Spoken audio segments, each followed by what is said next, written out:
नमस्कार,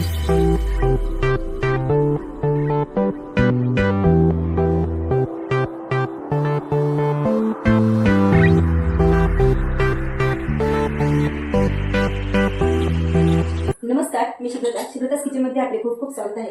श्रावण चालू होणार आहे आणि श्रावण स्पेशल असे मी डिंकाचे लाडू इथे बनवलेले आहेत आणि या पद्धतीने जर तुम्ही लाडू बनवले तर अतिशय कमी वेळेत आणि खुसखुशीत आणि फार काळापर्यंत टिकणारे हे लाडू तयार होतात आणि एवढे मिश्रणापासून इथे 17 ते 18 आपले लाडू तयार झाले। डिंकाचे लाडू तर तुम्ही कराच, पण त्यासोबत ड्रायफ्रूटचे लाडू साखर गुळ न वापरता फक्त खजुरापासून मी ते लाडू केलेले आहेत। त्याची रेसिपी ऑलरेडी माझ्या चॅनलवर अपलोड झालेली आहे आणि त्याची लिंकही मी माझ्या डिस्क्रिप्शन बॉक्समध्ये दिलेली आहे।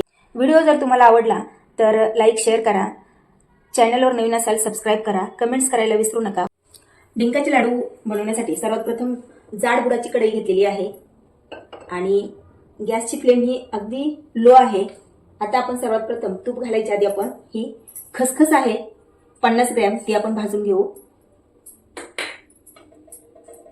आणि मंद आचेवरच ही खसखस आहे ती आपल्याला भाजून घ्यायची आहे आणि 2 ते 3 मिनिटांवर मी खसखस ही भाजून घेतलेली आहे आणि मस्त असा सुगंध सुटलेला आहे। आता आपण ही एका ताटावरती काढून घेऊ। आता तीच कढई ठेवून आपण तूप घालून घेऊ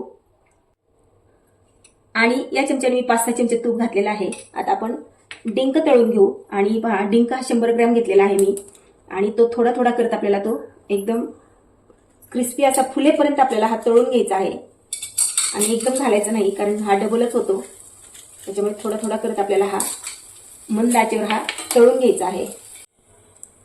मंद आचेवर तळलं की हा डिंक आहे तो आतपर्यंत तळला जातो, आतपर्यंत असा मस्त खुसखुशीत होतो आणि कच्चा राहत नाही, त्याच्यामुळे घाई करायची नाही।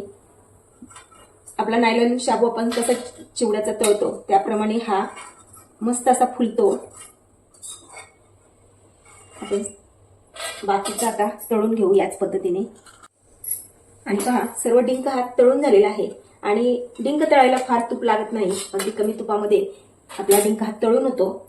तर आपण एवढ्या लाडूसाठी फक्त 100 ग्रॅम तुपाचा वापर करत आहोत। आता मी ते 100 ग्रॅम बदाम घेतलेले आहेत, आपण ते थोडे तुपावरती भाजून घेऊ आणि काजू घेतलेले आहे 100 ग्रॅम आपण ते पण घालून घेऊ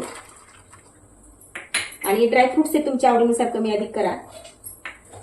तुम्ही यामध्ये पिस्ता अक्रोड वगैरे पण घालू शकता। पहा 2 ते 3 मिनिट झालेले आहेत आणि आपण आता हे काढून घेऊ।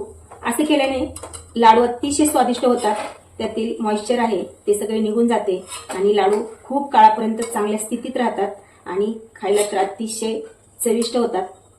त्यामुळे ही कृती करणं गरजेचं आहे। तुम्हाला लाडू खाताना तुम्हाला त्याची टेस्ट कळणार आहे। आता लगेच आपण यामध्ये मनुके घालून घेऊ। मनुके पण आपल्याला थोडेसे फ्राय करूनच घालायचे आहेत। कच्चे जर मनुके घातले तर लाडू खराब होण्याची शक्यता असते, त्यामुळे या पद्धतीने मनुके थोडेसे तुपावरती हे करून घ्यायचे, भाजून घ्यायचे आणि मगच घालायचे, फार वेळ लागत नाही। पहा आता आपण हे काढून घेऊ आणि पहा इथे मी पावशेर खोबरं घेतलेलं आहे आणि मस्त असं काळ्या पाटीचं हे खोबरं घेऊन हे असं किसून घेतलेलं आहे। आता आपण मनुके काढल्यानंतर हे राहिलेल्या तुपावरती आपण हे आता भाजून घेऊ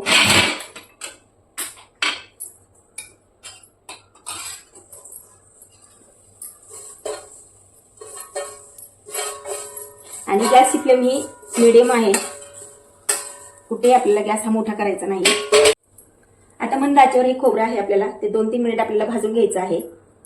आता एक्स्ट्राचं तूप घालायचं नाही वेगळं, एवढं बास होतं खोबरं भाजायला आणि पहा 3 ते 4 मिनिटावर मी मंद आचेवर हे खोबरं भाजून घेतलेलं आहे आणि यापेक्षा आता आपल्याला खोबरं हे जास्त भाजायचं नाही। यात आपण काढून घेऊ आणि खोबरं आणि सर्व जिन्नस आपण भाजून घेतल्यामुळे एकतर लाडूची चव तर फार छान होणारच आहे, खुसखुशीत होणार आहेत प्रत्येक जिन्नस हा तुपावरती भाजून घेतल्यामुळे आणि लाडू हा फार काळापर्यंत चांगल्या स्थितीत राहणार आहे, टिकणार आहे, लाडू लवकर खराब होणार नाहीत या कृतीमुळे।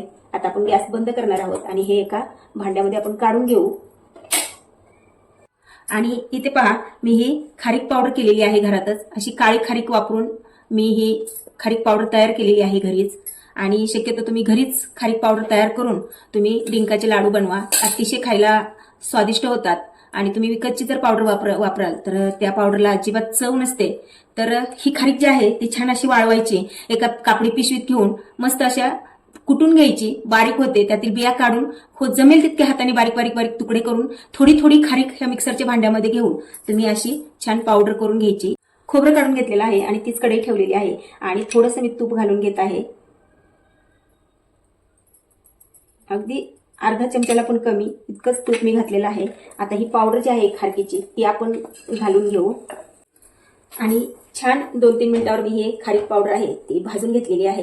आता आपण गॅस बंद करू आणि ही खारीक पावडर जी आहे ती मी 200 ग्रॅम मी खारका घेतलेली आहे आणि 200 ग्रॅम खारका घेऊन ही पावडर केलेली आहे. गॅस आता बंद केलेला आहे. आता आपण हे सर्व जिन्नस आहेत ते आपल्याला थंड करून घ्यायचे आहेत. नंतर आपण पुढची प्रोसेस करू. एक मिक्सीचा जार घेऊन आपण खसखस आहे ती सर्वात आधी बारीक करून घेऊ. खसखस बारीक करून घेतलेली आहे. आता लगेच आपण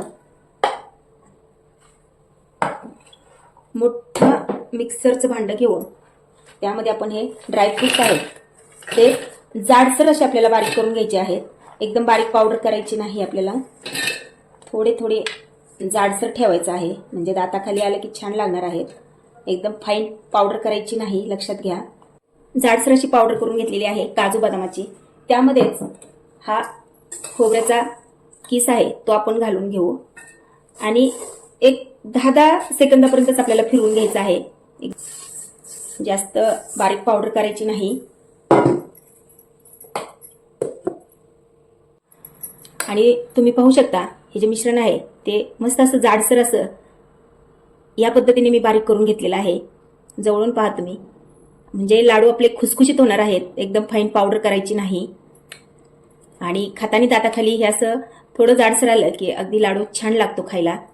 आणि या पद्धतीने बारीक करून घेतलेलं आहे. आता आपण हे थोडंसं यातील मिश्रण आहे ते काढून घेऊ आणि यामध्येच आपण खारीक पावडर आहे ती घालून घेऊ. म्हणजे असं केल्याने काय होतं, सगळे जिन्नस आहेत ते एकत्र छान होतात, मिक्स होतात. त्यामुळे ही प्रोसेस आपल्याला करायची आहे. नाहीतर तुम्ही खाली सगळे जिन्नस एकत्र करूनही घेऊ शकता. आणि पहा खारीक आणि खोबरं एक 10 सेकंदापर्यंत मी फिरवून घेतलेलं आहे. आता आपण या भांड्यामध्ये काढून घेऊ हे सर्व. आणि हा डिंक जो आहे तो तुम्ही मिक्सरमध्ये तुम्ही बारीक करून घेऊ शकता किंवा मग हाताच्या सहाय्याने पण तुम्ही असा क्रश करून घेऊ शकता.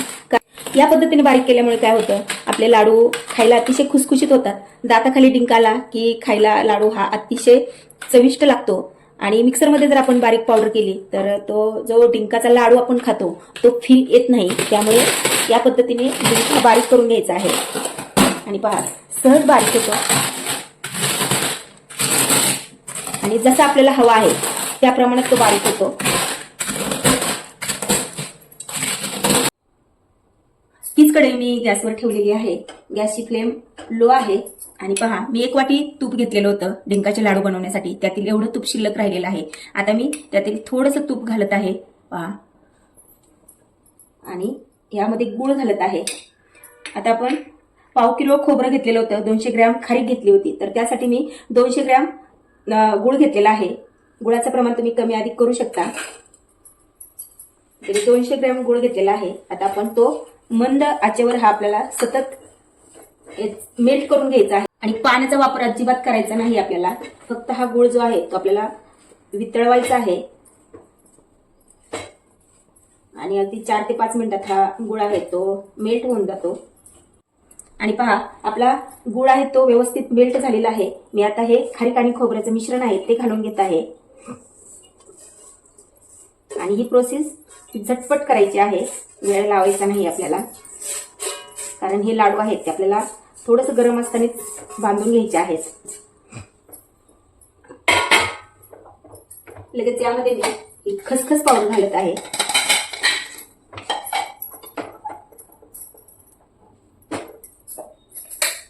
मनुके घालू आपण तळलेले. आणि ही डिंकाची पावडर आहे ती घालू. तुम्ही सर्व जिन्नस हे मिक्सरवर एकत्रच बारीक केले तरी चालणार आहे, फक्त ते जाडसर होणार नाहीत, अगदी बारीक होऊन जातील. त्यामुळे मी असं वेगवेगळं मी इथे मिक्स करत आहे. आता यामध्ये लगेच मी वेलची पूड आणि सुंठ पावडर आहे ती घालून घेत आहे. हे व्यवस्थित मिक्स करू आपण.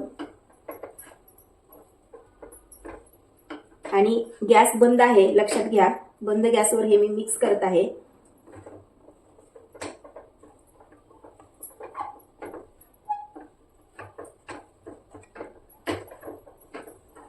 आणि तुमच्या लक्षात येत असेल पहा, आपला पाक हा किती परफेक्ट म्हणजे प्रमाणात तयार झालेला आहे.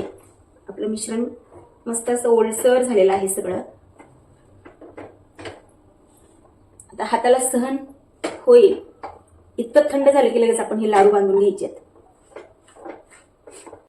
आणि पहा 2 ते 3 मिनिटं मी छान असं मिक्स करून घेतलेलं आहे आणि छान एकजीव झालेला आहे. आणि तुम्ही जवळून पाहू शकता किती छान असं याला टेक्स्चर आलेलं आहे. आपण वेगवेगळं बारीक केल्यामुळे आपल्याला हवं तसं तेवढ्या प्रमाणातच ते बारीक केलेलं आहे, आपण जास्तीचं बारीक केलेलं नाही. त्यामुळे हा लाडू खाताना अप्रतिम लागणार आहे. आणि तुम्हाला जर वाटत असेल तुमचं मिश्रण कोरडं झालंय, आता मी पाहते हे लाडू वळता येतो कायचा. तर पहा किती छान असं याला बाइंडिंग आलेलं आहे आणि सहज आपला लाडू हा वळायला जातो. आता हे मिश्रण आहे गरम असतानाच आपण याचे लाडू बांधून घेऊ.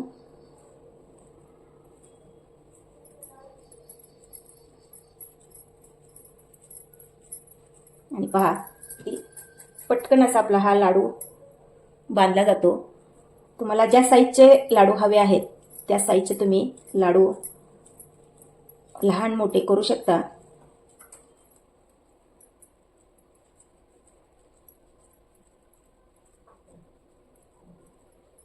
पहा किती सुंदर असा आपला लाडू तयार झालेला आहे. आणि तुम्ही जवळून पहा किती सुंदर असं याला टेक्स्चर आलेलं आहे. आता या पद्धतीने आपण सर्व लाडू हे करून घेऊ. आणि 5 ते 7 मिनिटांमध्ये पहा माझे एवढ्या प्रमाणात लाडू हे बांधून झालेले आहेत. आणि लाडू बांधायला अजिबात त्रास होत नाही, अगदी सहज लाडू आपला हा बांधला जातो. आणि तुमचा जर लाडू बांधायला त्रास होत असेल तर तुम्ही तूप घाला किंवा तुपाच्या ऐवजी तुम्ही थोडा दुधाचा शिडकावा जरी दिला मिश्रणाला आणि एकजीव करून घ्यायचं आणि छान असे लाडू त्याचे बांधून घ्यायचे. ते पण लाडू छान होणार आहेत. आणि आता श्रावण चालू होणार आहे, तर आपण श्रावणामध्ये स्पेशल असे लाडू बनवून ठेवले. आणि बऱ्याच स्त्रियांचे श्रावणामध्ये भरपूर असे उपवास असतात, तर त्या उपवासाला आपण हा लाडू एक खाल्ला आणि कपभर दूध घेतलं तर आपल्याला दिवसभर फ्रेश वाटणार आहे. आपल्याला थकवा जाणवणार नाही, आपलं डोकं दुखणार नाही. आणि या लाडूमुळे खूप सारे आपल्याला आपल्या शरीराला फायदे होणार आहेत. आपली कंबरदुखी थांबणार आहे. तुम्हाला तर माहिती आहे डिंक आपल्या कमरेसाठी किती चांगला असतो. तर तुम्ही असे डिंकाचे लाडू आवर्जून तयार करा. आणि ह्या श्रावणात 1 महिनाभर जरी तुम्ही खाल्लात तरी तुम्हाला फरक जाणवणार आहे. तुम्हाला एक लाडू तोडून दाखवते पहा.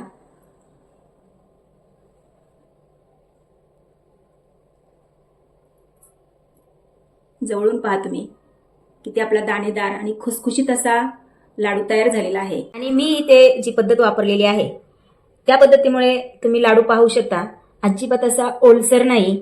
आपण इथे पाण्याचा बिलकुल वापर केलेला नाही आणि अतिशय खुसखुशीत आपला लाडू तयार झालेला आहे. आणि खूप काळापर्यंत हा आहे असा राहणार आहे. करून पहा नक्की. आवडली रेसिपी तर नक्की लाईक शेअर करा.